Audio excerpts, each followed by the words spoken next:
قال الله تبارك وتعالى في القرآن المجيد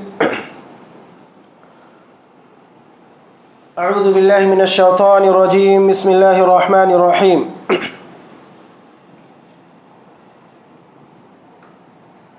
الذين آمنوا ولم يلبسوا إيمانهم بظلم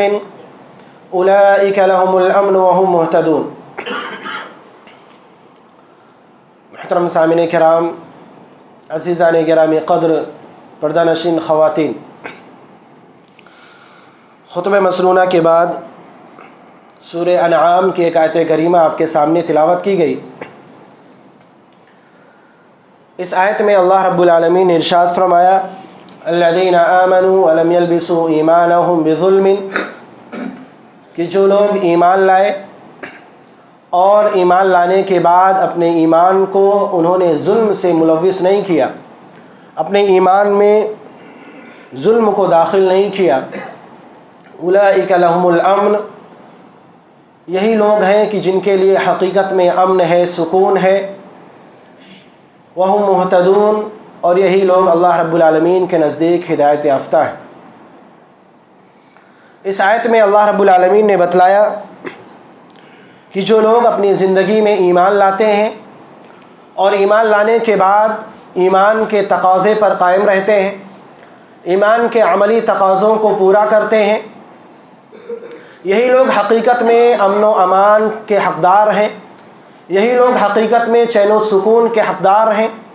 یہی لوگ حقیقت میں راحت اور اطمینان کے حقدار ہیں، ان کی زندگی میں چین ہوتا ہے، آرام ہوتا ہے، سکون ہوتا ہے، اور یہی لوگ اللہ رب العالمین کے نزدیک ہدایت یافتہ بھی شمار کیے جاتے ہیں۔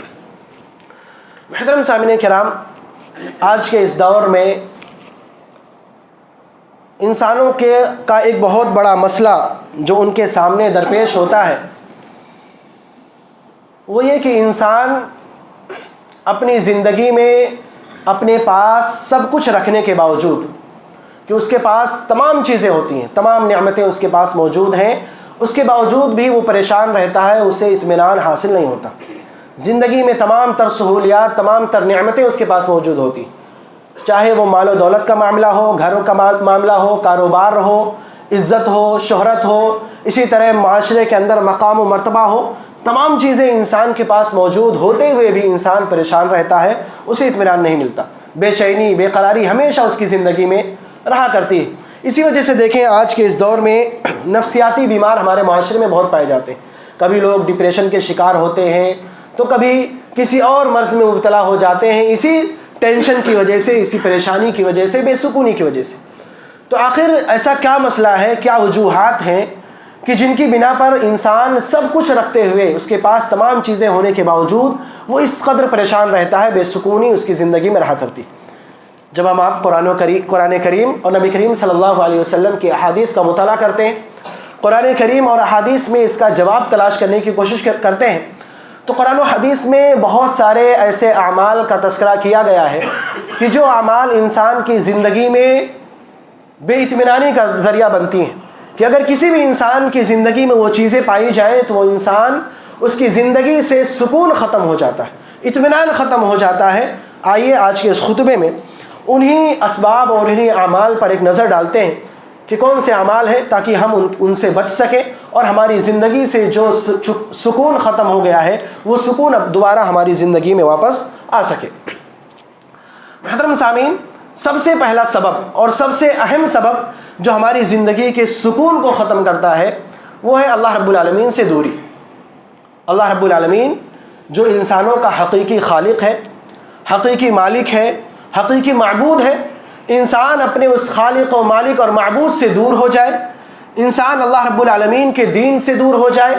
اللہ رب العالمین کے نازل کردہ تعلیمات سے دور ہو جائے، اللہ رب العالمین کے نازل کردہ شریعت سے اپنے آپ کو دور کر لے، اللہ رب العالمین کے قوانین کی خلاف ورزی کرے، تو یہ وہ سبب ہے جو انسان کی زندگی سے چین و سکون کو ختم کر دیتا ہے اور اسے زندگی میں سکون سے محروم کر کے رکھ دیتا ہے۔ اللہ رب العالمین نے ہماری اور آپ کی زندگی میں سکون ہی اسی بات میں رکھا ہے کہ ہم اللہ رب العالمین سے اپنے آپ کو جوڑ کر کے رکھیں، اللہ رب العالمین سے قریب ہو کر کے رہیں۔ ہم اللہ رب العالمین سے جتنے قریب ہوں گے ہماری زندگی میں سکون اور اطمینان اتنا ہی زیادہ ہوگا۔ ہم اور آپ جتنا زیادہ اللہ رب العالمین کی عبادت کریں گے اتنا ہی زیادہ ہماری زندگی میں سکون آئے گا، کیونکہ سکون اللہ رب العالمین نے اپنی عبادت میں، اپنی بندگی میں رکھا ہے۔ جس انسان کی زندگی سے بندگی ختم ہو جائے، گویا کہ اس نے اپنی زندگی سے سکون کا جو ایک اہم بنیاد تھی اس سے اس نے ڈھا دیا ہے، اور اس کی وجہ سے انسان اپنی پوری زندگی سکون سے محروم ہو جاتا ہے۔ اسی وجہ سے دیکھیں قرآن کریم واضح طور پر کہتا ہے، قرآن کریم لوگوں کو متنبہ کرتے ہوئے کہتا ہے الا بذکر اللہ تطمئن القلوب، کہ سنو اے لوگوں، یاد رکھو کہ اللہ رب العالمین کے ذکر میں ہی دلوں کا سکون ہے، دلوں کا اطمینان ہے۔ مفسرین بیان کرتے ہیں کہ اس آیت کریمہ کے اندر ذکر سے مراد صرف وہ ذکر نہیں جو ہم زبان سے کرتے کہ ہم تسبیحات کریں، تحلیلات کریں، صرف وہ ذکر مراد نہیں، بلکہ اس سے وہ تمام اعمال مراد ہیں جس کے ذریعہ ہم اللہ رب العالمین کو یاد کرتے ہیں، جس کے ذریعہ ہم اللہ رب العالمین کی عبادت کرتے ہیں۔ لہذا پتہ چلا کہ اگر ہم اللہ رب العالمین کا ذکر کرتے ہیں تو اس سے ہمارے دلوں کو سکون ملتا ہے۔ ہمارے دلوں کا سکون اللہ رب العالمین نے سجدوں میں رکھا ہے، ہمارے دلوں کا سکون اللہ رب العالمین نے ہماری نمازوں کے قیام میں رکھا ہے، ہمارے دلوں کا سکون اللہ رب العالمین نے قرآن کریم کی تلاوت میں رکھا ہے، ہمارے دلوں کا سکون اللہ رب العالمین نے دعاؤں کے اندر رکھا ہے، اللہ رب العالمین کے ذکر میں رکھا ہے۔ تو جب تک ہم اپنے آپ کو ان چیزوں سے جوڑ کر کے رکھیں گے تب تک ہم اللہ رب العالمین کی طرف سے اپنے زندگی میں سکون اور اطمینان کو پائیں گے، تب تک ہماری زندگیوں کے اندر اطمینان اور سکون رہے گا۔ اسی کی طرف اشارہ کرتے ہوئے اللہ کے رسول صلی اللہ علیہ وسلم نے ایک حدیث کے اندر فرمایا جعلت قرۃ عینی فی الصلاۃ، کہ میری آنکھوں کی ٹھنڈک نماز کے اندر رکھی گئی۔ اللہ کے رسول صلی اللہ علیہ وسلم کا یہ معمول ہوا کرتا تھا کہ جب بھی آپ صلی اللہ علیہ وسلم کو کوئی پریشانی آتی، کوئی مصیبت آتی آپ صلی اللہ علیہ وسلم پر، کبھی غمی لاحق ہوتی، آپ کا دل بے چین ہوتا، اللہ کے رسول صلی اللہ علیہ وسلم کا یہ معمول تھا، آپ صلی اللہ علیہ وسلم نماز کے لیے کھڑے ہو جاتے تھے، اور اس سے اللہ کے رسول صلی اللہ علیہ وسلم اپنے دل کو مطمئن کرتے تھے، اپنے دل کو سکون پہنچایا کرتے تھے۔ اسی طرح کبھی کبھار اللہ کے رسول صلی اللہ علیہ وسلم اسی بات کی تعلیم دیتے ہوئے لوگوں کو حضرت بلال رضی اللہ تعالیٰ عنہ سے مخاطب کرتے ہوئے کہتے یا بلال ارحنا بالصلاۃ یا بلال، اے بلال نماز کے ذریعہ ہمیں راحت پہنچاؤ، اے بلال اٹھو اور اقامت دو، اے بلال اقامت کہنے کے بعد نماز قائم کرو اور اس کے ذریعہ ہمیں راحت پہنچاؤ۔ تو ان تمام آیتوں کے اندر، ان حدیثوں کے اندر آپ غور کریں کہ اللہ کے رسول صلی اللہ علیہ وسلم نماز کو ہمارے لیے راحت کا ذریعہ بتلا رہے، گویا کہ یہ عبادتیں، اللہ رب العالمین کا ذکر، قرآن کریم کی تلاوت، یہ وہ چیزیں ہیں جو ہمارے دلوں کو سکون پہنچاتی ہیں۔ اگر آپ زندگی کے اندر سکون چاہتے ہیں تو اللہ رب العالمین سے جڑ جائیں، اللہ رب العالمین سے قریب ہو جائیں، اللہ رب العالمین کے ہو کر کے رہیں، پھر دیکھیں کس طرح آپ کی زندگی کے اندر اطمینان اور سکون آتا ہے۔ لیکن ہمارا مسئلہ یہ ہے کہ ہم اللہ رب العالمین سے بغاوت کر کے بیٹھے، صبح و شام ہماری اللہ رب العالمین کے بغاوت میں گزرتی ہے، چاہے وہ بغاوت کفر کے ذریعہ ہو، شرک کے ذریعہ ہو، نفاق کے ذریعہ ہو، یا پھر وہ بغاوت گناہوں کے ذریعہ ہو، معصیت کے ذریعہ ہو۔ نتیجتاً ہماری زندگی کا یہ حال ہے کہ ہمارے پاس تمام تر چیزیں ہونے کے باوجود آج ہم بے چینی کی زندگی گزارتے ہیں، پریشانی کی زندگی گزارتے ہیں، ہماری زندگیوں کے اندر چین اور سکون نہیں ہوا کرتا ہے۔ تو پتہ چلا کہ سب سے پہلا سبب ہماری زندگی میں بے سکونی کا اللہ رب العالمین سے دوری اختیار کرنا ہے۔ اسی طرح ہماری زندگی کے سکون کو غارت کرنے اور برباد کرنے کا ایک دوسرا ذریعہ حسد کرنا، حسد کا جذبہ۔ یہ ایک ایسا جذبہ ہے جو انسان کو پوری طرح سے بے چین اور بے قرار رکھتا ہے۔ ہم دوسروں کی نعمتوں کو دیکھ کر کے چلتے ہیں، دوسروں کی نعمتوں اور ترقیوں کو دیکھ کر کے ہم پریشان ہونے لگتے ہیں، دوسروں کی ترقی ہم سے دیکھی نہیں جاتی، رشتہ داروں کی ترقی ہم سے دیکھی نہیں جاتی، رشتہ داروں کی نعمتیں ہم سے دیکھی نہیں جاتی، اور اس طرح ہم پورے دن بغیر کسی مقصد کے، بغیر کسی وجہ کے پورے دن پریشان ہوتے رہتے، اپنے آپ کو عذاب میں مبتلا کر کے رہتے۔ کسی کو ترقی ملنے لگی ہم پریشان ہو گئے کہ اس کو ترقی کیسے مل رہی، کسی کو کوئی نعمت مل گئی ہم پریشان ہونے لگتے ہیں کہ فلاں شخص کو یہ نعمت کیسے مل گئی، اور ہم اسے برباد کرنے کے چکر میں اس کی نعمت کے زوال کی خواہش کرتے ہوئے اپنی پوری زندگی اسی میں برباد کر کے رکھتے ہیں، اپنے آپ کو عذاب میں مبتلا کر کے رکھتے ہیں۔ یاد رکھیں یہ حسد کا جذبہ ایک ایسی چیز ہے، ایک ایسی برائی ہے کہ جو بھی انسان اس حسد کی بیماری میں مبتلا ہو جاتا ہے وہ سامنے والے کو نقصان پہنچائے نہ پہنچائے اپنی زندگی برباد کر لیتا ہے، کیونکہ حسد کی آگ میں سب سے پہلے حسد کرنے والا ہی جلتا ہے۔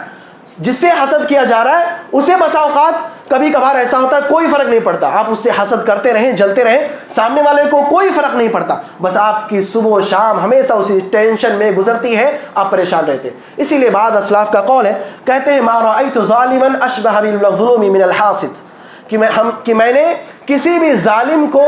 حاسد کی طرح مظلوم کے مشابہ نہیں دیکھا۔ یعنی حاسد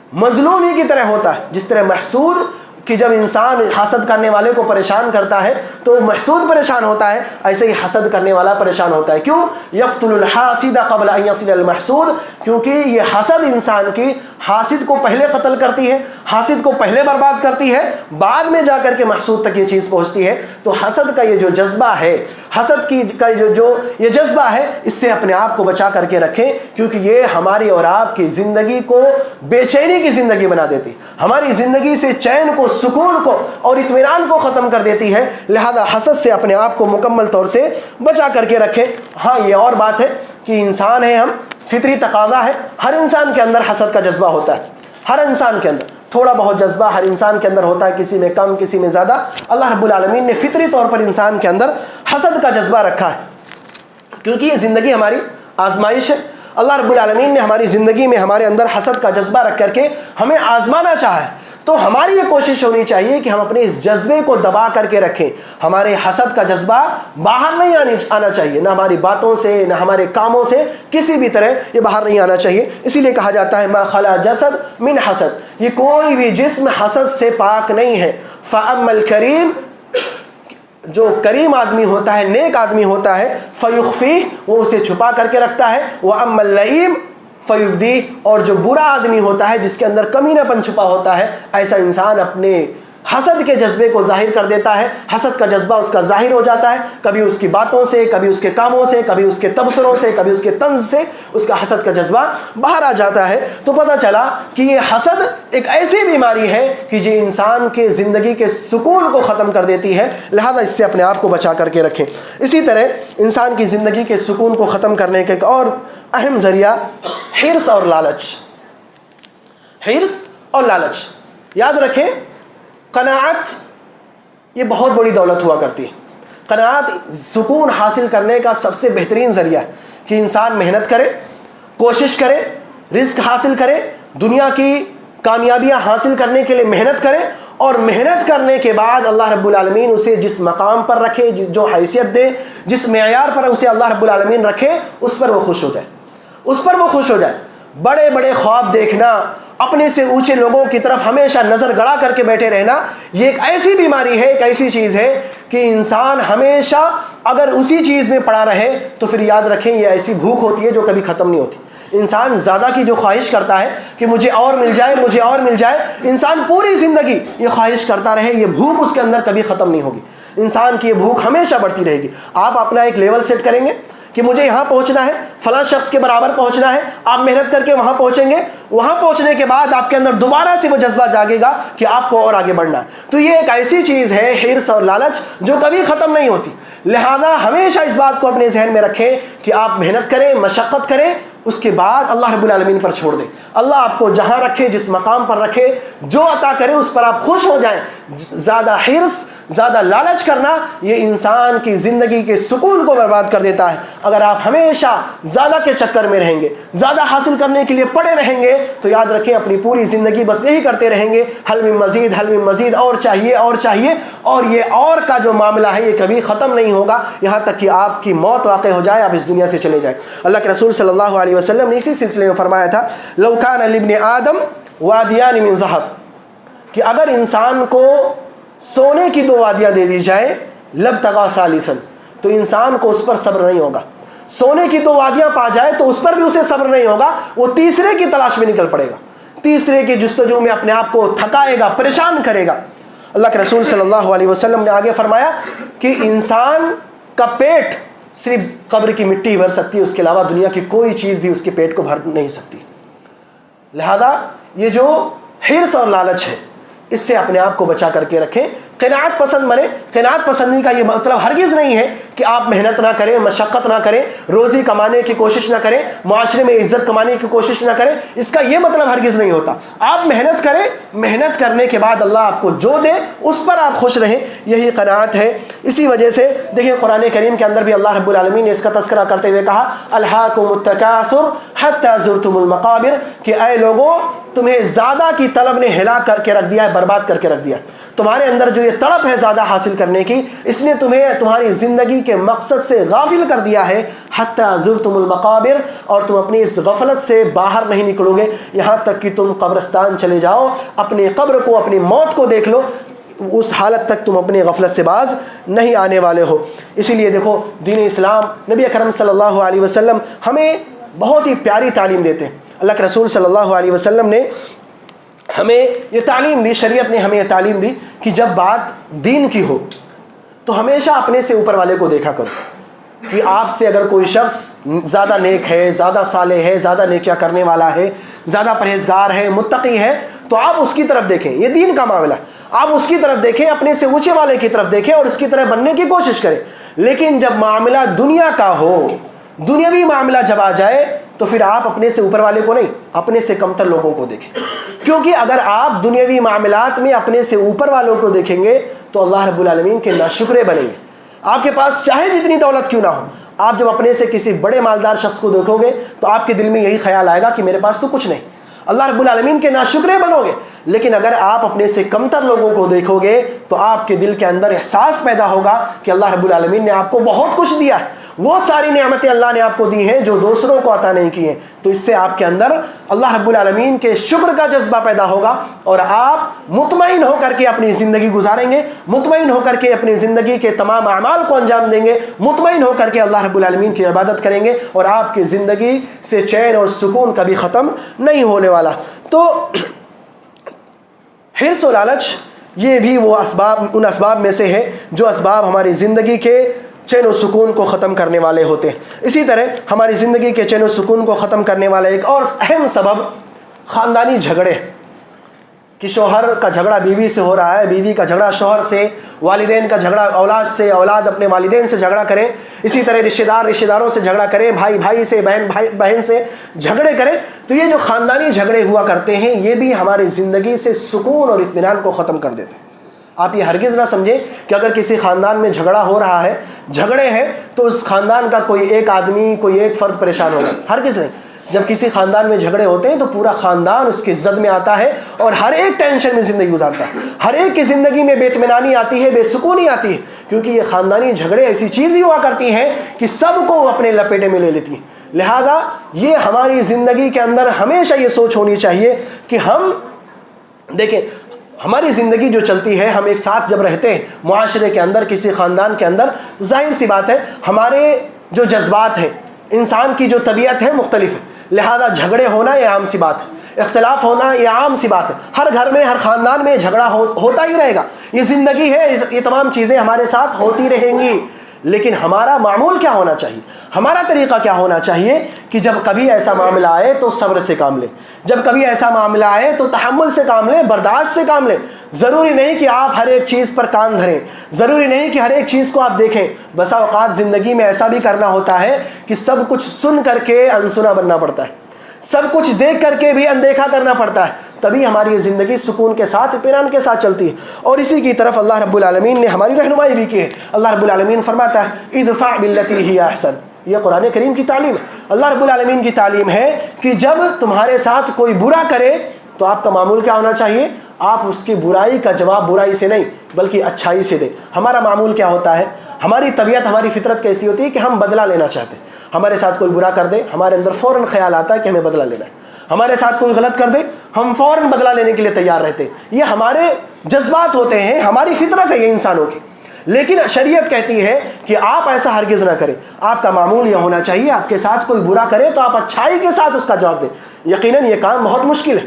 یہ کام بہت مشکل ہے کہ کوئی آپ کے ساتھ غلط کر رہا ہو, آپ اس کے ساتھ اچھائی کا معاملہ کریں. اسی وجہ سے اللہ رب العالمین نے فوراً ہی کہا ہے وَإِمَّا يَنزَغَنَّكَ مِنَ الشَّيْطَانِ نَزْغٌ فَاسْتَعِذْ بِاللَّهِ, کہ یہ کام اتنا آسان نہیں ہے کہ آپ کے ساتھ کوئی غلط کر رہا ہو اچھائی سے کام اس کا جواب دیں. یہ اتنا آسان کام نہیں. شیطان آپ کو بہکائے گا, گمراہ کرے گا, بھڑکائے گا, آپ کو بدلہ لینے پر ابھارے گا, لیکن آپ شیطان سے پناہ مانگتے رہو, اللہ رب العالمین کی پناہ میں آتے رہو, اور ہمیشہ اس بات کو اپنا معمول بنا لو کہ اگر آپ کے ساتھ کوئی غلط کرتا ہے, چاہے وہ آپ کا رشتہ دار ہو, آپ کا بھائی ہو, آپ کے گھر والے ہو, کوئی آپ کا پڑوسی ہو, کوئی بھی شخص ہو, آپ اپنا معمول بنائیں کہ آپ کوئی بھی شخص اگر آپ کے ساتھ غلط کرے تو آپ اس کے ساتھ اچھائی کا معاملہ کریں گے, آپ اس کا جواب اچھائی کے ساتھ دیں گے. یقیناً یہ بہت ہی بڑے لوگوں کا کام ہوا کرتا ہے. اللہ رب العالمین نے فرمایا وَمَا يُلَقَّاهَا إِلَّا الَّذِينَ صَبَرُوا وَمَا يُلَقَّاهَا إِلَّا ذُو حَظٍّ عَظِيمٍ, کہ برائی کا جواب اچھائی سے دینے والے یہ بڑے ہی خوش نصیب ہوا کرتے ہیں, بڑے ہی نصیبوں والے ہوا کرتے ہیں. چھوٹے موٹے لوگوں کا کام نہیں ہے کہ وہ کسی کی برائی کا جواب اچھائی سے دیں. یہ وہ لوگ ہوتے ہیں جو بڑے اونچے مقام والے ہوا کرتے ہیں. لہذا اپنے مقام کو, اپنے مرتبے کو بلند کرو اور لوگوں کے برائی کا جواب اچھائی سے دو, اور اس طرح اپنے اندرونی خاندانی جو جھگڑے ہیں اس کو ختم کرنے کی کوشش کرو, کیونکہ جب تک خاندان کے اندر جھگڑے ہیں, اختلافات ہیں, آپ کی زندگی سکون کے ساتھ نہیں گزر سکتی ہے. تو یہ بھی ایک سبب ہے ہماری زندگی سے سکون کے خاتمے کا کہ ہمارے خاندان جھگڑوں کے شکار ہوا کرتے ہیں. اسی طرح ہماری زندگی سے سکون کے خاتمے کا ایک اور بہت بڑا ذریعہ جو آج ہمارے معاشرے میں بڑا عام ہے, خصوصاً مسلمانوں کے درمیان, وہ ہے راتوں کو جاگنے کا کلچر. ہمارے ہاں معاشرے میں دیکھیں لوگ رات تک جاگتے ہیں. جو رات اللہ رب العالمین نے سونے کے لیے بنائی ہے, ہم رات کو 1:30 بجے تک, 2 بجے تک جاگتے ہیں. یہ یاد رکھیں ہماری صحت کے لیے بھی برا ہے اور ہماری زندگی کے سکون کو ختم کرنے کا بھی بہت اہم ذریعہ بنتا ہے. کیوں؟ آپ قرآن کریم کا مطالعہ کریں, ترجمے کے ساتھ آپ قرآن کریم پڑھیں. بہت ساری آیات, 10 آیتیں آپ کو ایسی ملیں گی جہاں اللہ رب العالمین نے سکون کا تذکرہ رات کے ساتھ کیا. رات کے ساتھ اللہ رب العالمین نے سکون کو جوڑا ہے کہ رات وہ چیز ہے, اللہ رب العالمین نے رات بنائی ہی اس لیے کہ لوگ اس کے ذریعہ سکون حاصل کریں. اللہ رب العالمین نے فرمایا هو الذی جعل لکم اللیل لتسکنوا فیہ والنہار مبصرا, کہ وہی وہ ذات ہے جس نے تمہارے لیے رات کو بنایا ہے تاکہ تم اس کے اندر سکون حاصل کر سکو, والنہار مبصرا, اور دن کو اللہ نے روشن بنایا ہے. اسی طرح دوسری آیت میں اللہ رب العالمین نے فرمایا قل ارأیتم ان جعل اللہ علیکم النہار سرمدا الی یوم القیامہ من الہ غیر اللہ یأتیکم بلیل تسکنون فیہ افلا تبصرون. اے نبی آپ ان سے پوچھئے, ان سے سوال کیجئے کہ اگر اللہ رب العالمین تمہاری زندگیوں میں ہمیشہ دن ہی دن رکھے, تمہاری زندگی میں کبھی رات آئے ہی نہ, سورج غروب ہی نہ ہو, تو کون سی ایسی طاقت ہے جو تمہارے پاس وہ رات لے کر کے آ جائے جس رات میں تم سکون حاصل کرتے ہو. ان دونوں آیتوں میں غور کریں, اللہ رب العالمین نے رات کو سکون والی بنایا. گویا کہ رات کو جو اللہ رب العالمین نے بنایا ہے وہ اس لیے تاکہ ہم راتوں کو سو سکیں اور اس کے ذریعہ سکون حاصل کر سکیں. رات کی نیند میں اللہ رب العالمین نے سکون رکھا ہے. اگر آپ رات کو جاگ کر کے, رات کو بیکار کی چیزوں میں لگا کر کے, بیکار کی چیزوں میں لگ کر کے اپنی رات کو برباد کرتے ہیں اور پھر دن میں سوتے ہیں جو کہ سونے کا وقت نہیں ہے, تو یاد رکھیں آپ کو سکون نہیں ملے گا. آپ آزما کر کے دیکھ لیں, راتوں کی نیند میں جو سکون ملتا ہے وہ دن کی نیند میں کبھی سکون نہیں مل سکتا ہے. اللہ رب العالمین نے رات کی نیند میں سکون رکھا ہے, لہذا اس کو برباد کرنے کی کوشش نہ کریں. اللہ کے رسول صلی اللہ علیہ وسلم کا معمول کیا تھا؟ صحابہ کرام فرماتے ہیں وَكَانَ يَقْرَأُ الْحَدِيثِ بَعْدَهَا, کہ اللہ کے رسول صلی اللہ علیہ وسلم کا یہ معمول تھا کہ آپ عشاء کے بعد بات کرنے کو ناپسند کیا کرتے تھے, بے جا جاگنے کو ناپسند کرتے تھے, بے مقصد بیٹھ کر کے گپ شپ کرنے کو اللہ کے رسول صلی اللہ علیہ وسلم ناپسند کرتے تھے, تاکہ عشاء کے بعد جتنا جلدی ممکن ہو سکے سو جائیں, سکون حاصل کر لیں, اپنے آپ کو آرام دے لیں. لیکن ہمارا معاملہ بالکل اس کے برعکس, ہمارا معاملہ بالکل اس کے برعکس ہے. ہم پوری رات جاگتے ہیں اور پھر پورا دن سوتے ہیں, جس کی وجہ سے دیکھیں آج ہماری زندگیوں کے اندر وہ اطمینان, وہ سکون نہیں ہے. ہم سو بھی لیتے ہیں, اس کے باوجود بھی بس اوقات ہماری نیندیں پوری نہیں ہوتی, دن بھر ہمارا پورا جسم درد کرتا ہے, سر درد کرتا ہے. وہی وجہ یہی ہے کہ ہم نے جو سونے کا وقت تھا اسے جاگنے کا وقت بنا رکھا ہے, اور جو جاگنے کا وقت تھا اسے سونے کا وقت بنا رکھا ہے. تو یہ جو ہمارے یہاں کلچر چل پڑا ہے اسے ختم کرنے کی ضرورت ہے. ہمارے گھروں کے اندر جو یہ روایت چل پڑی ہے رات دیر تک جاگنے کی, اسے ختم کرنے کی ضرورت ہے. اگر ہم اسے ختم کر لیتے ہیں تو یقیناً ہم اپنی زندگی کے اندر سکون حاصل کرنے کا ایک ذریعہ بنا لیں گے. ورنہ اگر یوں ہی بے راہ روی کی زندگی چلتی رہی, رات جاگ کر کے گزارتے رہے, تو پھر سکون و اطمینان ہماری زندگی سے دھیرے دھیرے ختم ہوتا رہے گا. محترم سامعین کرام, اگر قرآن کریم کا مطالعہ کریں, حدیث کا مطالعہ کریں, تو اور بھی کئی سارے اسباب ہیں جو ہماری زندگی کے سکون کو ختم کرنے والی ہوتی ہیں. چند ایک اسباب کا تذکرہ آپ کے سامنے کیا گیا. ضرورت اس بات کی ہے کہ ہم اور آپ ان تمام اسباب پر غور کریں اور جہاں ہم سے غلطیاں ہو رہی ہیں ان غلطیوں کو ختم کرنے کی کوشش کریں. یہ جو اسباب ہیں ان اسباب سے اپنے آپ کو بچا کر کے رکھیں تاکہ زندگی کے اندر ہمیں سکون مل سکے، اطمینان مل سکے، کیونکہ یہ اطمینان اور سکون یقیناً اللہ رب العالمین کی بہت بڑی نعمت ہے جو آج ہم سے دھیرے دھیرے دور ہوتی جا رہی ہے. رب العالمین سے دعا ہے کہ رب العالمین ہم تمام مسلمانوں کو زندگی کے اندر چین اور سکون اور اطمینان عطا فرمائے. رب العالمین ہم تمام مسلمانوں کو ان تمام برے اسباب سے جو ہماری زندگیوں سے چین و سکون کو ختم کر رہے ہیں، اللہ رب العالمین ہمیں ان تمام اسباب سے دور رکھ. اللہ رب العالمین تو ہمیں تمام طرح کی مشکلات اور پریشانیوں سے محفوظ کر. اللہ رب العالمین ہمیں جو بیمار ہیں انہیں شفاء کاملہ عاجلہ عطا فرما. اللہ رب العالمین ہمیں جب تک زندہ رکھے ایمان پر رکھ، اسلام پر رکھ، اور جب ہمارا خاتمہ ہو تو ایمان پر ہو. آمین. تقبل رب العالمین.